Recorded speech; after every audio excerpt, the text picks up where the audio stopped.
My name is Edward Collins, I'm 67 years old, and that Friday night in Portland, Oregon, I believed I was rebuilding something lost, the bond with my son, Michael. For 3 weeks, I'd worked in my garage restoring my late father's old wooden toolbox. The oak had darkened with time, I sanded it smooth, polished the brass latches, and lined the inside with green felt. I placed the tools we'd once used together, a Stanley hammer from 1962, a Craftsman tape measure, and the old screwdriver with my initials burned into the handle. It wasn't just a gift. It was a message, I still believe in you. I reached for my jacket, ready to drive to his house, when my phone buzzed. A text from my lawyer, Daniel Hayes. Call me immediately. When I did, his voice was low and sharp. Edward, your son used your name to secure a $420,000 small business loan.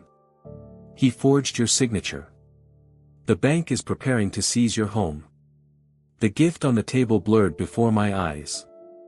Tell me where you're watching from, and like this if you've ever realized too late that the person you were trying to save was the one tightening the rope around you. I still went. Daniel had told me not to confront Michael yet. Wait, he said, let him show himself. So I drove to Lake Oswego that evening, toolbox on the passenger seat, heart beating like an old engine forced to start in winter. Michael's house stood on a quiet cul-de-sac overlooking the water. It gleamed like a page from an architectural magazine, glass, steel, perfect symmetry. I had helped him with the down payment 5 years ago, back when he promised to make something real. I never imagined the real thing would be this, a museum for his own vanity. Claire opened the door. Edward. It's so good to see you. Her smile was polished, professional, the kind that never touched the eyes. The scent of white wine drifted out with her voice. Michael appeared behind her, sleeves rolled, gold watch flashing under the lights. Dad. You made it, he said, pulling me into a hug that felt rehearsed. Come on in, dinner's ready. The dining room looked like a showroom, a long oak table, candles, a silver tray with steak and asparagus. My wife used to cook like this for Christmas, only then it meant something. Claire made this, Michael said proudly. She's been trying out new recipes. Investors love this kind of hospitality. Investors. The word stuck to my tongue like ash. We sat. I placed the restored toolbox beside my chair. I brought something for you, I said. He smiled, distracted, already cutting into his food. Oh, that's great, Dad. You didn't have to. I watched him talk, about his company, his prototype, his team. Every sentence began with asterisk his gestures, his tone, even his laughter, all perfectly designed for admiration. Claire nodded at every pause, refilling his glass, eyes flicking toward me to check if I was impressed. I wasn't. I heard you're expanding, I said, carefully neutral. He leaned back, grinning. Yeah. We're close to landing a big investor. Once that's in, everything changes. I told you, Dad, it's all about risk and vision. You've got to think big. Vision, I repeated quietly. My lawyer's words echoed in my mind, asterisk he forged your name. He risked your house. Asterisk. Michael lifted his glass. To family, the foundation of everything I've built. Our glasses clinked. My hand barely trembled, though my chest felt hollow. Still keeping busy at home, he asked. Yes, I said. I fixed the garage roof. And I've been looking at some documents lately. He froze, for half a second, then smiled again, but tighter this time. Documents? Old papers, I said. Things your mother and I kept. It's amazing what you find when you really look. Claire changed the subject quickly, asking about my garden. She was good at that, smoothing over cracks. But I'd already seen enough. Behind Michael's smile, there was fear, faint but real, like the smell of smoke before a fire. After dinner, he offered to show me his workshop. I followed him downstairs. A wide space filled with screens, cables, and metallic structures stood before me. It looked impressive to someone untrained, but I noticed details: wires leading nowhere, identical lights blinking in a pattern too perfect to be real. He gestured proudly. "This is the future, Dad. Cooling systems for data centers. We're going to change everything." I nodded, pretending to admire it. "You always had a good eye for structure," I said. "And you're sure this will hold?" He laughed, misunderstanding. "Of course. It's solid. Investors love it." He didn't see my eyes scanning the corner where several unopened boxes still bore shipping stickers. Empty. I knew that trick, dressing illusion as progress. Back upstairs, Claire brought coffee and dessert. I declined both. My stomach felt lined with stone. When I stood to leave, Michael followed me to the door. "Thanks for coming, Dad," he said. "It means a lot." I handed him the toolbox. "This belonged to your grandfather. He built houses with it. Maybe it'll bring you some luck." He smiled, holding it like a prop, not understanding what it really meant. "I'll treasure it." I believed him about as much as I believed his prototype. Driving home through the quiet streets, I kept hearing his toast: asterisk to family, the foundation of everything I've built. Asterisk. Only now I saw what he'd built, a palace balanced on a stolen name. When I parked in my driveway, I sat for a long time in silence. The porch light flickered against the old siding of my house, the one the bank was ready to take from me because of him. I went inside, poured myself a small glass of bourbon, and laid Daniel's printed email on the table. The bank letterhead gleamed under the lamp. My signature, or the imitation of it, stared back. It was almost perfect. Almost. The D in my name looped differently, a small upward curl that Michael could never mimic. I touched it with my thumb, then folded the paper neatly. I didn't sleep that night. I listened to the rain starting outside, steady and deliberate, washing the city clean. Somewhere across the river, my son slept in a house built with lies. By morning, I had made a decision, not out of anger, but necessity. If Michael had learned to forge my name, then I would remind him what that name really meant. Dignity. Patience. Truth that doesn't need to shout. And so, before dawn, I called Daniel. "It's time," I said. "Let's gather everything." He replied quietly, "I'll prepare the file." The first light touched the windows as I hung up. The city was waking. And for the first time in years, I felt completely awake too. By the next morning, the numbness had settled into something sharper, a quiet, methodical anger. I drove downtown early, through a city that still smelled of rain. Daniel Hayes's office sat on the 7th floor of an old brick building near Pioneer Courthouse Square, the kind of place where silence carried weight. He greeted me with a handshake that felt heavier than usual. "Edward," he said, "come in." The blinds were half drawn, cutting the daylight into careful slices across the room. Papers covered his desk, bank statements, loan agreements, and digital signature records. My name appeared again and again in black ink. I sat down slowly, hands folded. Daniel adjusted his glasses. The loan was filed 18 months ago through an online SBA program. The documents list you as guarantor. Your supposed digital signature was verified by your driver's license number, social security, and even your old home insurance policy. Whoever did this had full access. I stared at the paper. "My son," I said quietly. "Michael had all of that." Daniel nodded, choosing his words. "The bank considers it fraud, but they'll move against your assets unless we prove it wasn't you. You have 30 days to contest. After that," he paused, "they can file a lien on your property." The word property felt like a blade. That house was more than wood and nails, it was 40 years of my life, every corner touched by my late wife's hands, the kitchen tiles she picked, the lilac she planted near the porch. Losing it would have been like erasing her. "Can we go to the police?" I asked. "Not yet. Fraud investigations need hard proof. If we accuse him now without evidence, he could destroy the records, move the money, claim misunderstanding. We need to document everything, messages, receipts, statements. If we can show a pattern of deceit, we'll have grounds for both a civil and criminal case." I looked at the stack of papers. My name looked unfamiliar, a stranger's version of me. Daniel leaned forward. "Edward, I know this hurts. But you need to stay calm. Play along for now. Don't alert him. Let him think you're unaware." It was sound legal advice. But as a father, it was unbearable. Still, I nodded. "I'll do what needs to be done."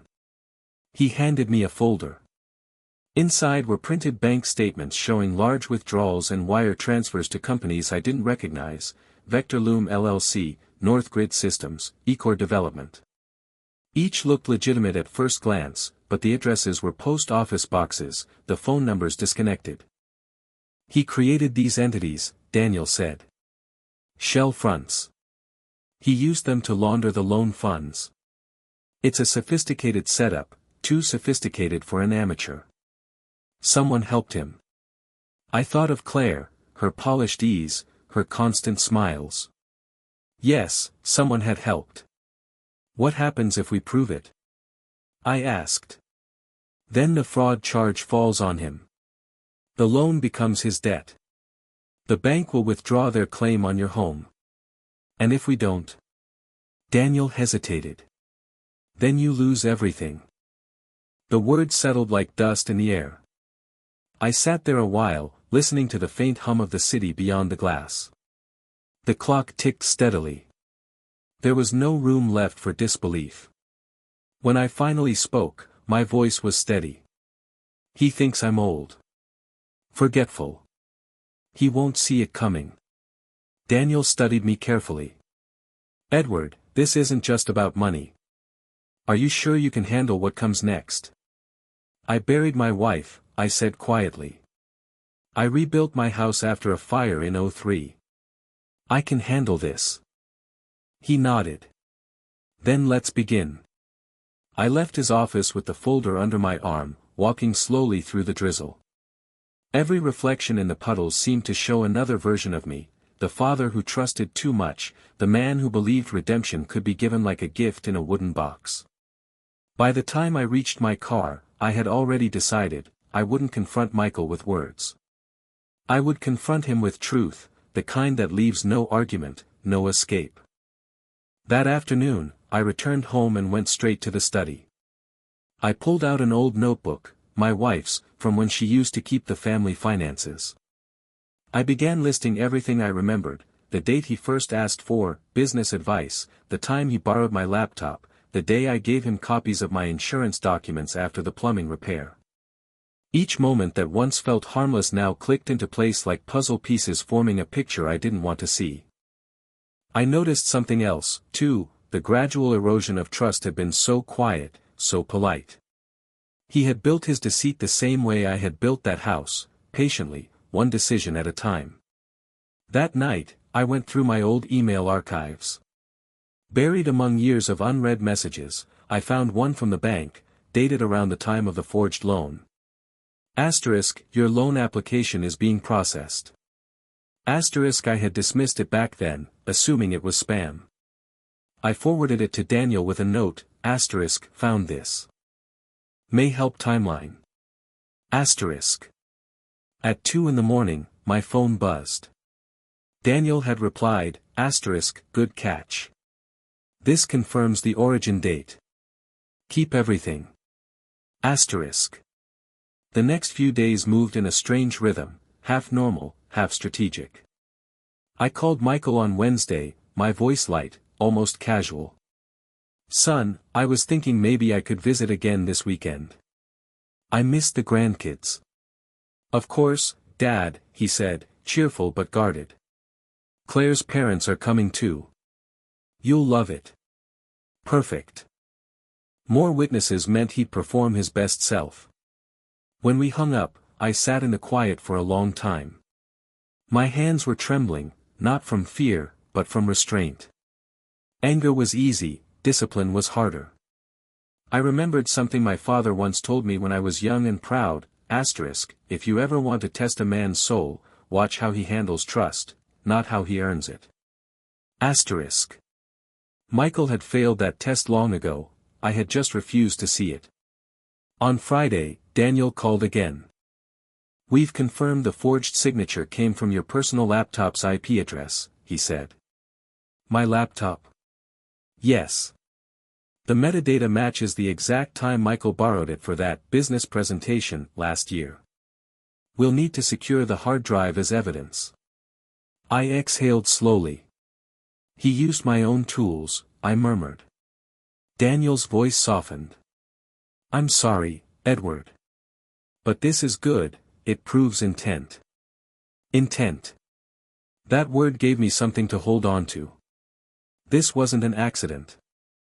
It was a deliberate act, a son's choice to trade his father's name for ambition. That evening, I went to the workshop in my garage. The smell of sawdust and oil always calmed me. On the bench sat a small radio, its volume low, murmuring about traffic and weather. I picked up an old chisel and began sharpening it on the stone, slow, precise, rhythmic. Every stroke felt like a breath, steadying me. I wasn't sharpening the tool for anger. I was reminding myself who I was, a man who built, not destroyed. A man whose name once stood for something clean. When I finished, I wiped the blade, placed it neatly beside the hammer, and whispered aloud, he took my name, but he won't take my dignity. The following morning, I returned to Daniel's office. He had compiled a binder, thick, labeled case, Collins vs. Collins. Inside were exhibits, forged documents, transfer records, email headers, screenshots of shell company websites. This, he said, tapping the cover, is enough to initiate a private investigation. Once we get confirmation from the SBA fraud unit, we'll have grounds for federal involvement. I looked at the binder, my family history reduced to evidence. When will that be? I asked. Soon. They'll need a few weeks. Until then, keep pretending. Keep your distance, but keep him close enough to watch. I nodded. The clock on his wall ticked louder than before. As I stood to leave, Daniel said quietly, "You're handling this with remarkable calm." I met his eyes. Because I've already lost the son I raised. What's left now is truth. Outside, the rain had stopped. The air smelled like wet asphalt and distant cedar. I walked slowly to my car, the binder pressed to my chest. There was no drama in the moment, no cinematic music. Just the quiet certainty that the path ahead would be long, and I would walk it with steady steps. Sometimes justice doesn't roar.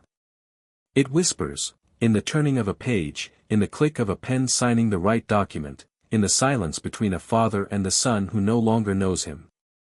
And as I drove home through the gray streets of Portland, I repeated the words that had carried me this far. Respect is not inherited. It's earned, and it can be lost. For the next week, I lived inside my son's house like a shadow. Daniel's advice echoed every morning when I woke, stay calm. Stay unnoticed. Michael had invited me to stay for a while, claiming he wanted more family time. He thought he was managing me, keeping the old man close so I wouldn't ask too many questions. But I wasn't there as a guest. I was there as a witness. Claire pretended to welcome the idea. "It's lovely having you here, Edward," she said, setting out fresh towels, the scent of lilac soap filling the hall. But her eyes stayed wary. She was the kind who measured every word before speaking, as if even kindness might cost her something. They both underestimated me. They saw an aging man with silver hair and quiet hands, not someone who had wired entire buildings, memorized blueprints, or rebuilt his life twice over. I played my role perfectly. I misplaced my glasses. I forgot where I'd set my phone. I asked simple questions, never too curious. Claire would smile politely, Michael would laugh, and together they relaxed, believing the old man before them was harmless. They didn't notice how often I walked through the house when they were out. They didn't notice how carefully I listened when they argued in the kitchen late at night. The first clue came on a Tuesday morning. A stack of unopened mail sat on the entry table, glossy magazines, credit offers, and a few official-looking envelopes. One of them bore the seal of the Small Business Administration. Another said, "Final Notice." I slipped both into my jacket pocket while Claire was upstairs. In the guest room that night, I opened them under the dim light of a bedside lamp. Inside were warnings, missed payments, threats of default, and a scheduled audit. The letters were addressed to Michael Collins, Northgrid Systems LLC, with my name listed as guarantor. I photographed each page with my phone and emailed the images to Daniel. His reply came within minutes, excellent. Keep collecting. Don't alert them. The next day, I found another trail, this one hidden under their kitchen counter. Claire had left a binder of receipts in a drawer marked Utilities. But the papers inside weren't household bills, they were invoices for equipment purchases, tens of thousands of dollars to companies with names I didn't recognize, eFlow Tech, Ardent Machine, CircuitSoul. Every document carried fake item codes and impossible technical descriptions. As a retired electrician, I saw the lies instantly. Wrong voltages. Non-existent materials. Numbers that didn't match any real industrial order. It wasn't incompetence, it was design. Someone had gone to great lengths to make the falsehoods look official. I took photos of each page. 2 nights later, I got my first real look at their financial desperation. Michael came home past 11, his suit jacket thrown over one shoulder, his breath thick with whiskey. I was sitting in the living room, pretending to read. Couldn't sleep. I asked. He forced a smile. Just a long day. Investors are circling. You know how it is. He poured himself another drink and sat across from me. Dad, he began, his tone suddenly softer, almost rehearsed. We're close. The prototype's nearly done. We just need one last push, 50,000 to finish the cooling module. After that, everything changes. He looked at me as if we were still the same, as if I was the father who used to hand him small checks and believe every promise. 50,000, I repeated quietly. That's a lot. It's temporary. I'll pay it back in months, I swear. I just need your trust. Then he said it, the one sentence that pierced deeper than any lie. Mom always believed I'd make something great. He used her memory like a lever, expecting the same old weakness. I looked at him for a long moment. He didn't see the shift in my eyes, the calm resolve that had replaced faith. Let me think about it, I said evenly. I'll check my finances. For the first time, he hesitated. His smile wavered, his gaze flickered toward the staircase, where Claire was listening. Then his mask returned. Sure thing, Dad. No rush. When he went upstairs, I sat alone with the ticking of the clock. The bourbon glass he left behind still held the imprint of his fingerprints, smudges of greed, ambition, and something emptier underneath. Over the next few days, they grew distant. Claire's politeness thinned. The morning coffee she used to offer came without eye contact. Michael avoided conversation altogether.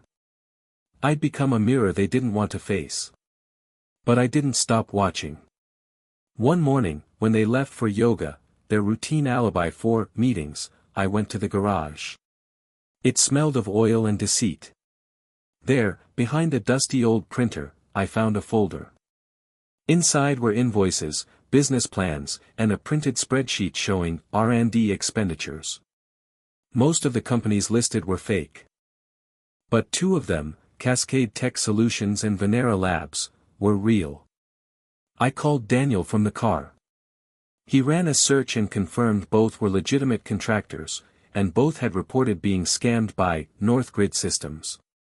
That was the final connection we needed, proof that the fraud extended beyond my name, that it was an ongoing pattern of deceit. That evening, Michael acted strangely calm. He poured me wine at dinner, talked about sports, asked if I wanted to visit the workshop again. I nodded. Inside, the hum of machines filled the air. The centerpiece of the room stood like a silver monument, the prototype. It looked convincing enough: panels, lights, cables, an industrial casing. But something about the rhythm of the lights was off, too synchronized, too artificial. When Michael turned away to take a call, I opened a side latch, pretending to examine the craftsmanship. Inside, I found what I suspected all along: cheap plastic tubing, glued wires, LED strips connected to a single battery pack. No processors. No cooling module. No real engineering. It was theater. A stage prop made to sell a dream worth millions. I took out my phone, snapped photos, every angle, every label, every lie. When he turned back, I closed the panel and smiled. "Impressive work, son." He grinned proudly, completely unaware that I had just gathered the evidence that would end his illusion. That night, I sent the photos to Daniel. He replied an hour later, "This is it. The machine's a fake. We'll alert the investigators. Stay quiet for now." So I waited. Days passed like heavy pages turning one by one. Michael continued his charade: dinner parties, investor calls, endless talk about the future. But I could see the cracks forming. His eyes darted more, his temper shorter. Claire avoided him. The walls of their success began to thin under the pressure of truth he didn't yet know was closing in. One afternoon, while he was on a call, I overheard him say, "We'll have the demo ready for the Hilton presentation in 2 weeks." No problem. That was my signal. The stage was set. The performance was coming. And I, the old man he thought he'd fooled, would be sitting in the front row, calm, patient, and ready to reveal the truth with nothing but silence, evidence, and the weight of my own name. That night, before sleep, I stood by the guest room window, looking out over Lake Oswego. The water shimmered under the streetlights, perfectly still, like it was holding its breath. I whispered into the dark, not to Michael, but to my late wife. "He's built his future on a lie. But I'll make sure our name stands clean again." Then I turned off the light. The house went silent, except for the faint hum of that hollow machine, pretending to be alive, just like the man who made it. It was Thursday evening when Michael made his final move, the last act in a play he didn't know had already ended. He came into the living room where I sat reading, holding 2 glasses of whiskey. His tone was light, his smile effortless, but beneath it I could sense the tension, that faint tremor behind practiced charm. "Dad," he said, handing me a glass. "We haven't really talked in a while." I set my book down. "No, we haven't." He sat across from me, elbows on his knees, posture carefully casual. "Listen, I've been meaning to bring you in on something. The company's at a turning point, huge opportunity. We're days away from securing our first round of major investment." He paused, gauging my reaction. I nodded slowly. "But," he continued, voice softening, "we're a little short on cash flow before the pitch. Just a small gap, about 50,000. It's all we need to finish the prototype and secure the deal. After that, everything changes." He leaned forward, eyes shining with the same hunger I used to see when he was a boy asking for one more allowance raise, only now it carried the chill of calculation. "I thought you might want to be part of it," he said. "Family first, right? You've always believed in me." I didn't answer immediately. The air between us felt heavy, slow, like it was holding its breath. He mistook my silence for hesitation. I know it's a lot, Dad, but it's just a bridge. Once the funding lands, I'll repay it with interest. You'll finally see what I've built. He smiled, confident, persuasive, the salesman he'd become. Then he said the one thing he should never have said. Mom always believed I'd do something great. I just need a little help to get there. The words hit me like cold water. He was using her memory again, wielding it like a tool, as if her faith could still be leveraged for cash. I set my glass down carefully. Let me think about it, I said. I'll check my finances in the morning. For a moment, something flickered in his expression, suspicion, maybe fear, before the smile returned. Of course. No rush. He stood, patted my shoulder, and left the room. His footsteps echoed down the hallway, steady but forced. I remained seated, staring at the whiskey untouched beside me. That night, I wrote everything down in my notebook, word for word. His tone. His phrasing. The exact amount. Every line neatly catalogued like evidence in a courtroom. Then I called Daniel. He answered on the first ring. I think he's trying to pull me in again, I said. Daniel sighed. He's desperate. Probably out of cash. We're close, Edward. Just hold the line. The SBA unit confirmed your documents were forged, they're coordinating with federal investigators. When the time comes, you'll need to be ready. How much time? I asked. 2 weeks, maybe less. His next investor presentation will expose everything. Let him dig his own hole. You just watch. I thanked him, hung up, and looked at the clock. Midnight. The house was silent except for the faint hum from the garage below, that empty shell of a machine still pretending to be alive. The following morning, the atmosphere had changed. Michael was tense, distracted, pacing as he took calls. Claire was distant, polite but brittle, her words clipped. I pretended not to notice. Morning, I said softly, pouring coffee. She nodded without looking up. When Michael finally left for meetings, I went to the garage once more. The machine stood under fluorescent light, still humming its lie. Around it, boxes of fake invoices, tangled wires, and stacks of old proposals, the remnants of a dream built on theft. I took one last series of photos. Close-ups. Serial numbers. Dates. I even recorded a short video showing the hollow interior. This wasn't vengeance. It was preservation. Every photo, every document was a brick in the wall that would protect my name. Later that evening, Claire cornered me in the kitchen. Edward, she said, her voice unusually sharp, Michael tells me you're thinking about investing. That's generous of you. I looked at her. The mask was slipping. She was scared. I haven't decided, I replied. It's a big decision. She crossed her arms. You know how much this means to him. To us. He's worked so hard. We're this close to something real. Something real, I repeated quietly. That's good to hear. For a moment, neither of us spoke. Then she turned abruptly and left the room. Her perfume lingered after she was gone, sharp, expensive, fading quickly. That night, I sat alone in the guest room, the soft glow of the lake filtering through the window.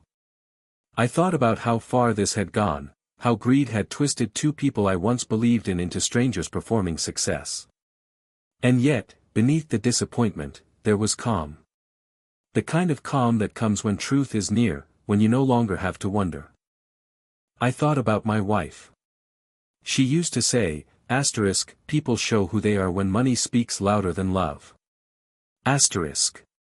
Now, finally, I understood what she meant.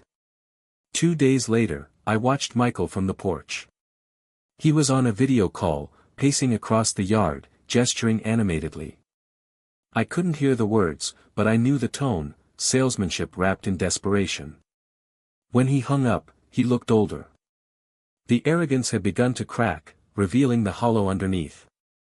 He noticed me watching and forced a grin. "We're almost there, Dad. Big day coming soon." I nodded. "I'm sure it'll be memorable." He didn't know how right I was. That evening, while they were out, I walked to the workshop one final time. I placed my hand on the machine, cool, silent now, as if it sensed what was coming. "You built your life on illusion, son," I whispered. "But truth doesn't need lights or noise." Then I left, closing the door behind me. Back in my room, I packed my things quietly. Before leaving, I placed a small note on the kitchen table. Just 3 words, written in steady ink. "I still believe, in truth." I drove back to my house in Portland under a sky washed pale by moonlight. My hands were steady on the wheel.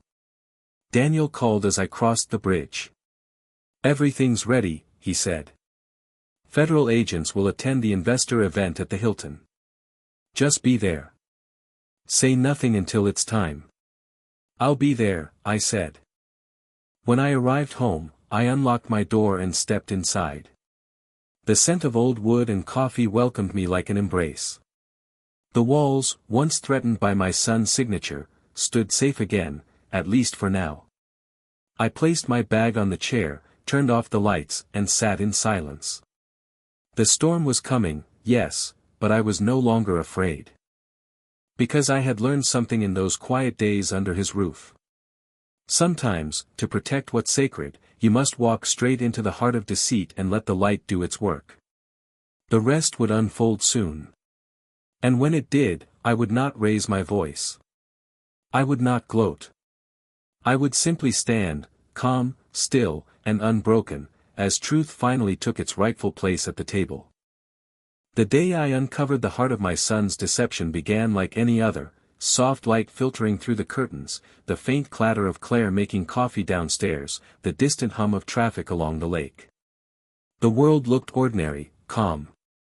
Only I knew how false that calm was. Michael had been restless all morning. He dressed too quickly, checked his phone too often, muttered to himself between calls. The investor event at the Hilton was only a week away, and every lie he'd built over 18 months rested on that single demonstration. He thought it would make him untouchable. By noon, he left for another meeting. Claire followed soon after, claiming she had errands downtown. I waited 15 minutes after her car disappeared, then stood, buttoned my jacket, and walked to the garage. The air was thick with oil and cold metal. The fake prototype sat in the center like a sleeping beast, silent, immaculate, confident in its own deception. I approached slowly, as one might approach a grave. I could feel the pulse of truth pressing against my ribs, urging me forward. The machine's casing was sleek and industrial, its surface catching the thin light that seeped through the high window.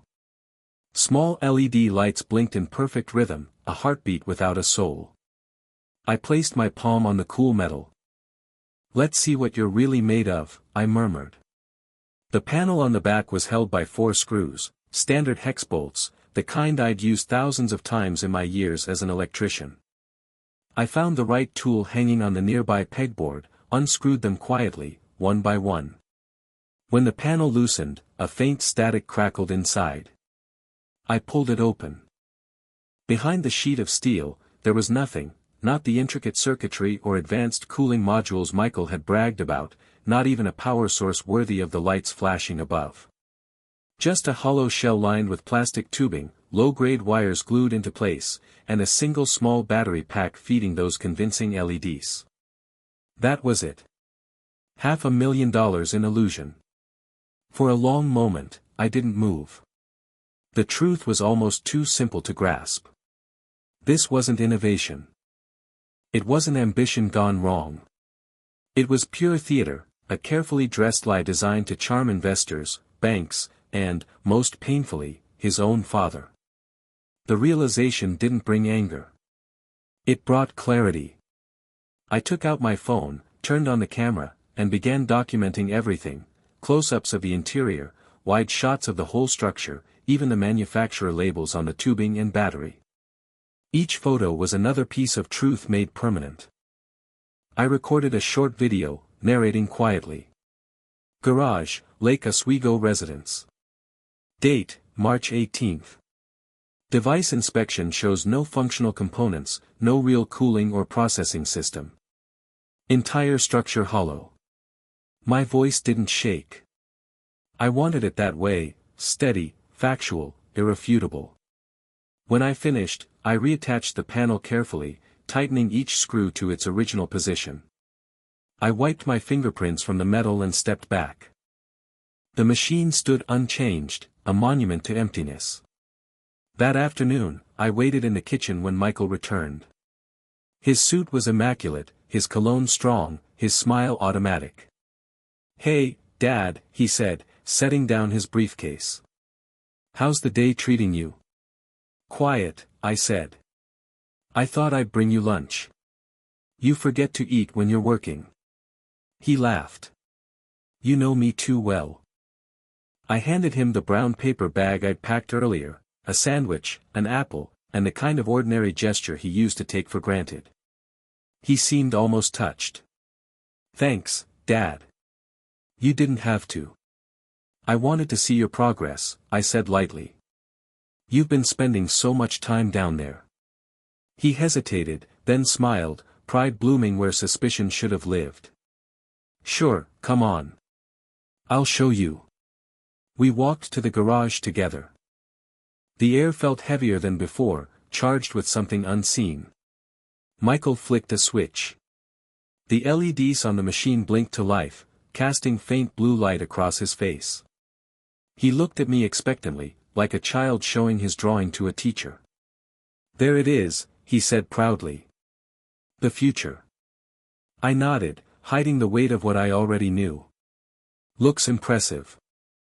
He gestured toward it, words spilling out, explanations about thermal differentials, sub-zero circulation, and data flow optimization. It was fluent nonsense, each phrase rehearsed, polished, meaningless. When his phone buzzed, he stepped aside to answer it. I stood quietly, hands clasped behind my back, watching the blinking lights reflect off the hollow shell. He turned his back to me as he spoke. That was my moment. I stepped closer, bent slightly, and touched the side of the casing, not to open it this time, just to remind myself of the truth hidden inside. A cold calm washed over me. This was no longer about exposure or even justice. It was about reclaiming my name, my integrity, from the very person who had used it as currency. When he hung up, I smiled. "Impressive work, son," I said softly. He looked pleased, relieved even. "You really think so?" "I do," I said. "You've built something remarkable." He didn't catch the tone. He didn't hear the quiet double meaning beneath the words. To him, it was praise. To me, it was an ending. That night, after they went to bed, I uploaded the photos and video to a secure folder Daniel had set up for me. I titled it simply, "Evidence, Northgrid Fraud." Daniel called the next morning, his voice calm but firm. "This is enough," he said. "The device is a fake, the invoices are fake, and we can trace the funds directly to his accounts. The federal investigators will move at the Hilton presentation. You'll just need to be there to confirm identity." I thanked him, my words slow, deliberate. "You're sure it's time?" "Yes," he said. "Truth takes time, Edward. But it always arrives." When the call ended, I sat at the kitchen table for a long while. The light outside shifted across the counter, spilling over the old wooden grain. I realized then that I wasn't angry anymore. Not even hurt. Just tired, tired in the way only a man who's carried a family too long can be. Still, beneath the fatigue, there was peace. Because I had something stronger than forgiveness or revenge, I had proof. Proof that my name, my honor, my father's legacy were real things, not signatures to be stolen or sold. I closed my eyes and whispered into the stillness, "You built a box of light and lies, son.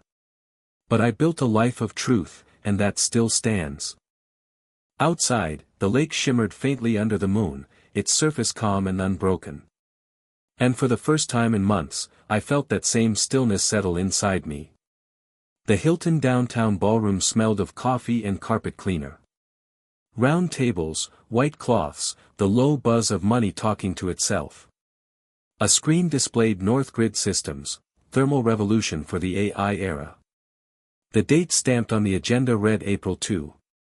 I arrived early with Daniel. He wore a gray suit and the expression of a man holding back the tide with paperwork. "Stay with me," he said. "No confrontation.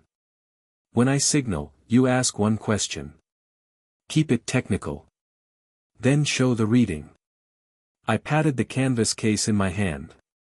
Inside lay my old multimeter, the same one I'd used to test voltage on school gymnasiums and condos along the river. Honest work. Honest numbers. Federal agents moved quietly along the walls, indistinguishable from hotel staff unless you knew where to look. One of them, a woman with a clipboard, brushed past us and murmured, "We'll move when your counsel nods." Daniel gave the smallest nod in return. Investors took their seats. I recognized a few names from the news, a venture partner from Seattle, a family office from San Jose, a real estate developer who now liked to call himself a tech incubator. They compared watches and spoke in abbreviations. Then Michael entered, flanked by Claire and two young assistants in black. He wore a dark suit, white shirt, no tie, the uniform of the modern visionary. Applause rose politely. He smiled with the right amount of humility. He was good at that.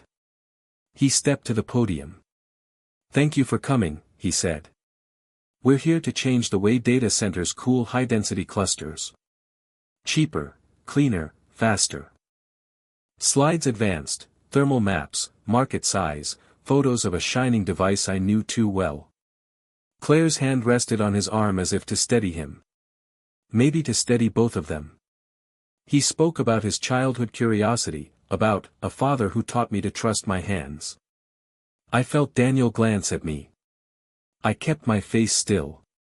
"Our prototype reduces power draw by 40%, Michael continued. "It's safe, modular, and ready to scale."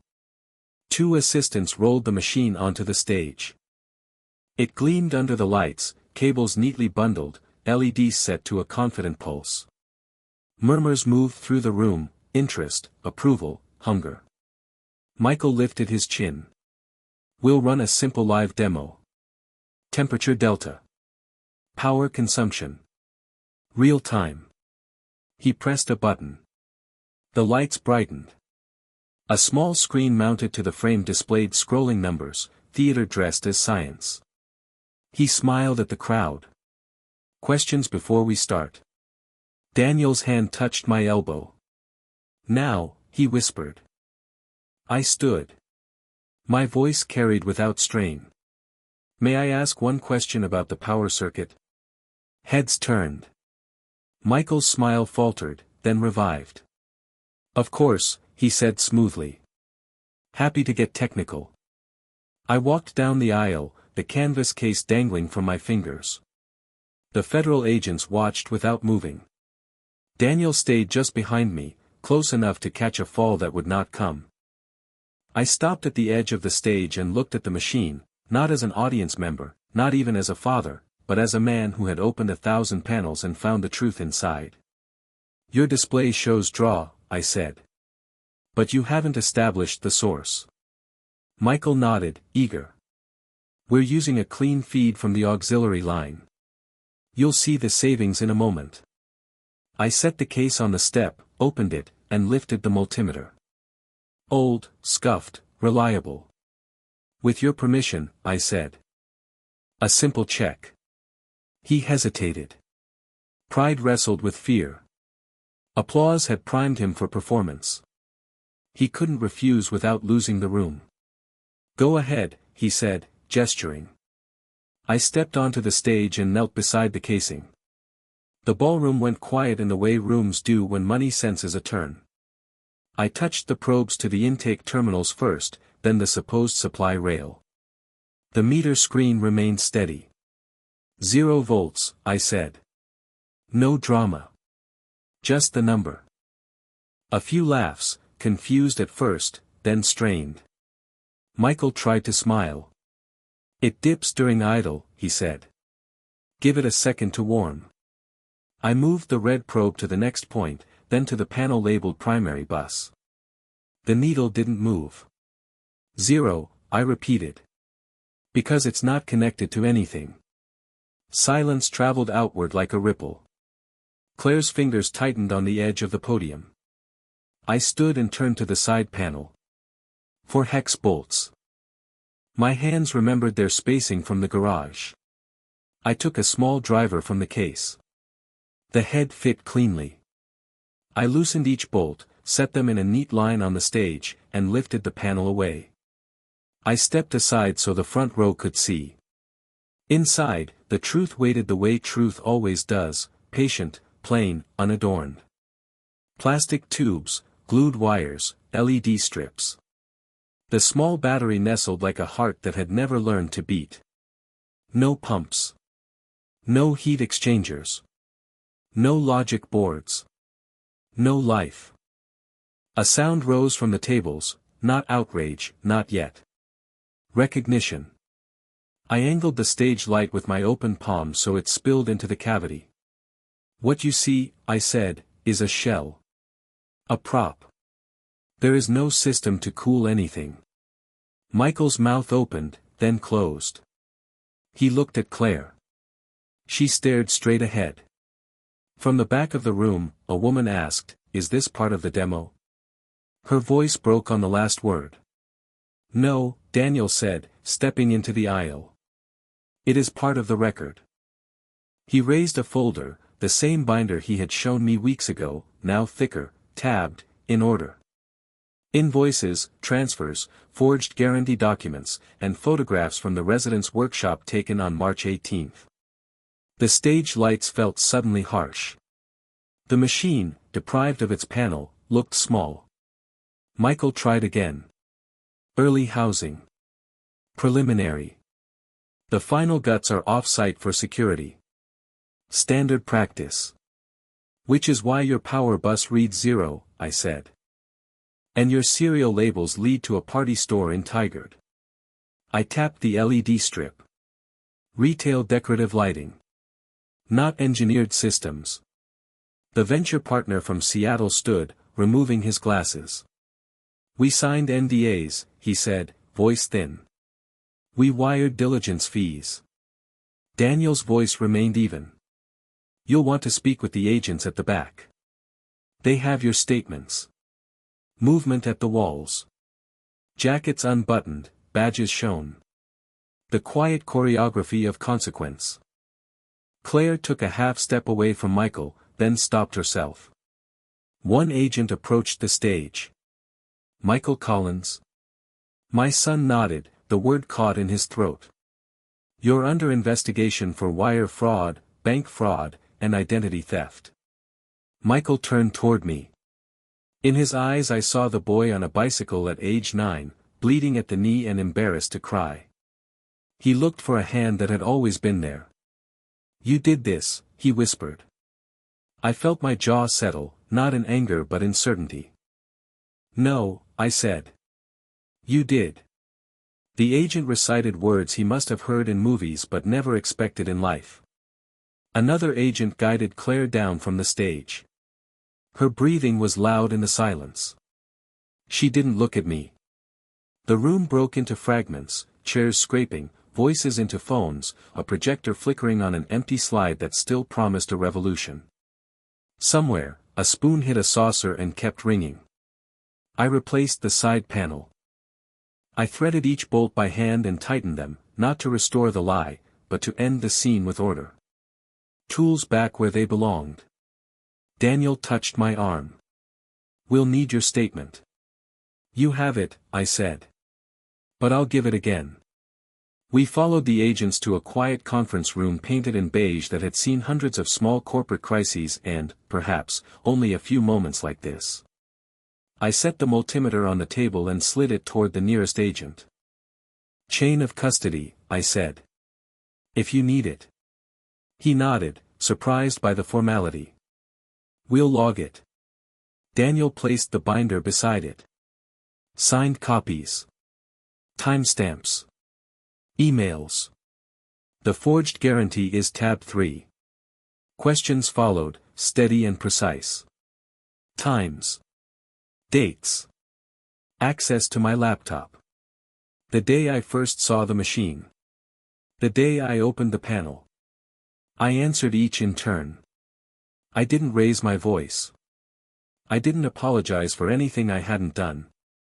When it was finished, an agent thanked me. I nodded. Words felt wasteful. We stepped back into the hallway. The ballroom doors were open now, the crowd thinning. A custodian adjusted a stack of unused water pitchers. Life in the hotel continued, indifferent and correct. Daniel exhaled for the first time. "It's done," he said. "Not yet," I replied. "It's begun." He understood. Cases don't end in a room. They end in filings, hearings, letters with seals. But the center had shifted. The lie had been pulled into light, and it could not go back. I left the hotel through a side entrance. The afternoon was cool and clean. Delivery trucks rattled on Taylor Street. A woman walked a terrier in a raincoat. The ordinary rhythm of the city folded me back into itself. At the curb, I paused and looked down at my hands. There was a faint smudge of dust in the lines of my right palm. I rubbed it away with my thumb. My phone vibrated. A message from an unknown number, *, "We never meant to hurt you." *, no signature. I deleted it without replying. Meaning isn't measured by intent when the act is theft. I crossed to the parking garage, found my car, and sat for a moment before turning the key. The steering wheel felt familiar, like the handle of a tool I'd used all my life. Before I pulled out, I texted Daniel, *, "Thank you." *. He answered, *, "You did what had to be done." *. As I drove home along the river, I felt no triumph. Relief isn't a shout. It's a door closing softly. It's the sound of a machine gone quiet because it never worked at all. I reached my house just as the light began to thin. I unlocked the door, set the multimeter on the workbench, and washed my hands at the sink. The water ran clear. In the living room, the old wooden toolbox sat on the shelf where I'd placed it after the last visit to Lake Oswego. I opened it and touched the handle of the Stanley hammer. My father's initials looked steady, as if time had paused inside that small circle of wood and heat. "Respect is not inherited," I said into the quiet room. "It's earned, and it can be lost." Then I closed the lid. The house settled around me, faithful and intact. Tomorrow would bring papers and phone calls and the slow machinery of justice. Tonight, there was only this, the clean weight of truth, and a name made whole again. 3 months passed before the quiet finally felt like mine again.